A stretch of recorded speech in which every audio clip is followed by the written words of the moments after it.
হায় রে এতটুকু সুখের অভাব প্রাসাদে ছিল না, তবুও সে আমার সাথে করলো যে ছলনা।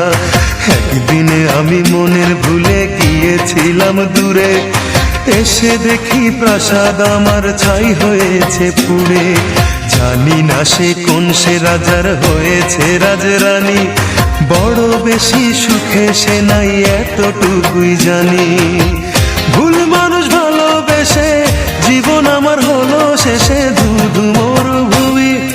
যখন তোমার কেউ ছিল না তখন ছিলাম আমি, এখন তোমার সব হয়েছে পর হয়েছি আমি। যখন তোমার কেউ ছিল না তখন ছিলাম আমি, এখন তোমার সব হয়েছে পর হয়েছি আমি। মনের রাজ্যে